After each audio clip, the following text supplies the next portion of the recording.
you amazing viewers and subscribers, and welcome to a brand new Doctor Who review. And this time I'm going to be talking about the Fifth Doctor's very last story, The Caves of Androzani. Now, as you can tell, I'm back wearing my Peter Davison costume, so it's time to talk about Caves of Androzani. Now, I absolutely do love the Caves of Androzani because I love the whole planet of the Caves of Androzani, of the Cave Androzani Minor. Plus, it's the only situation where if the Doctor didn't happen at all, it still would have played out exactly the same. The Doctor did no interference, really. He just literally gets there, realizes what it gets him and Perry caught up in, and then he literally tries to spend the rest of the story trying to get out of the very, very bad situation, which ended up pretty badly. I mean, the characters in this, you got the army general, you got Morgus, who kills the president on Androzani Minor, which is Androzani. I absolutely do love the way he literally pushes him out the window in part 3. I love the whole cliffhanger bit with the Doctor who goes, "Doctor, unlock this door. Why? I'll kill you if you don't." Not a very persuasive argument unless you Stancy. But my advice to anyway. Unless of course I'll give it a good free. Unless of course I can find the antidote. I owe it to my friend I'm trying to save because I got her into this. See, I'm not gonna let you stop me now. Doctor, please now. I just absolutely love the Caves of Androzani. That is one of the favourite cliffhangers. And then when you see the Doctor carrying Perry to the TARDIS, and to give her the cure, which is bat's milk, and he gives her the only cure, which basically sacrifices his own life for spectrotoxemia, he actually causes him to regenerate into a very more rash personality of the next Doctor. Now, the Caves of Androzani, you have a good villain, kind of like Phantom of the Opera sort of thing with Sirius Jax. He's actually quite a good, interesting villain. I actually love his story. This is my favourite Peter Davison story, by the way. One of my favourite Peter Davison stories after Earthshock and Resolution of the Daleks, the Five Doctors. You know, this is one of my personal favourites, and I absolutely do love the way this story is played out. It's an absolutely another classic of a story. It's absolutely amazing. Now, you can actually have this story on there's the Target novel book, which unfortunately I haven't got. I haven't got the VHS either, but I've got the original DVD release of it from 2002.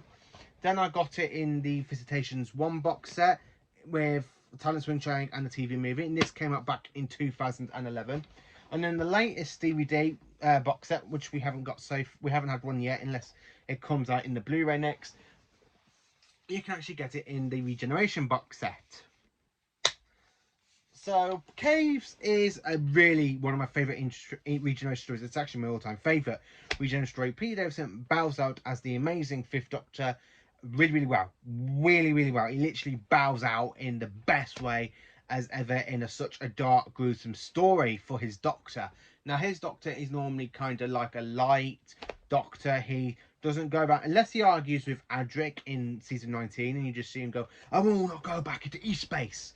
You do see the Doctor doing that, and then when he actually, in like Maureen on Dad, he goes, "Do you not understand? There's 8 of them, 8 of me. If I help them, it'd be an end as me as a Time Lord." I do like Peter Davison's run as the Fifth Doctor. This story, I feel like it is the best Peter Davison story out there. He literally goes out with a massive bang.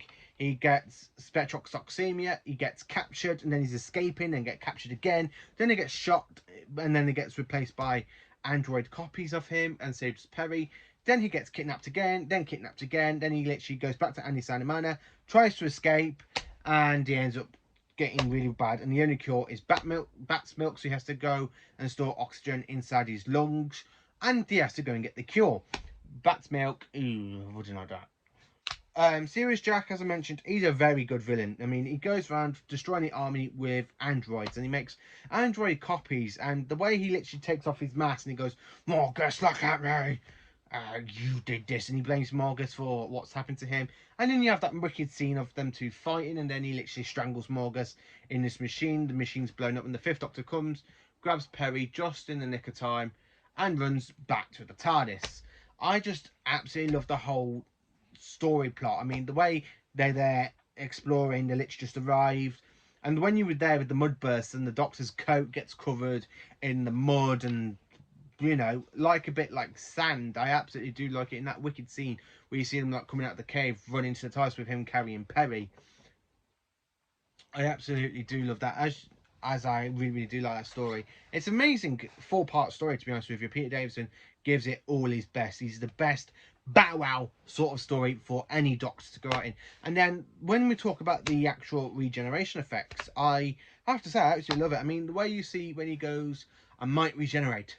I don't know. And he literally just moves his hand down the camera and he goes, feels different this time. And then when you get like Tegan when she goes, what about the joys you told me, Doctor? Braveheart, please don't die, Doctor. And he goes, then you got Tyler going, you mustn't die.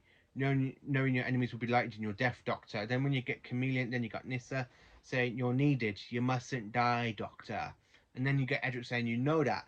You mustn't die, Doctor. You know that. I like the way you have Anthony Ainley's faster going, no, my dear Doctor, you must die. Die, Doctor. Die, Doctor. And when you get the whole special effects for it, and then you go into Colin Baker's Doctor, and he just stands there going, Doctor? He's like, you're inspecting someone else?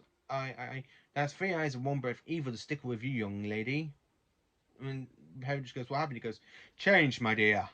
And it seems like a moment too soon. I absolutely love those lines for Colin, and then it's such a shame that he gets a really, really bad crap story known as the Twin Dilemma. Yeah, I might need to do another review on the Twin Dilemma, but I've already done a review on Twin Dilemma, so if you want to check out my review on the Twin Dilemma, please do. But I really don't like the Twin Dilemma, and after it follows on such an amazing bow wow story for a Doctor, and then you get straight into that kind of crappy sort of story. It's like, why don't they just let Colin have his first full season instead of shoving it at the end of Peter Davison's run? Makes absolutely no sense, does it? I just absolutely so glad Peter Davison's Doctor. Not many people out there go, oh, I like Davison's Doctor, oh, Davison's Doctor was this, or Davison's Doctor was that.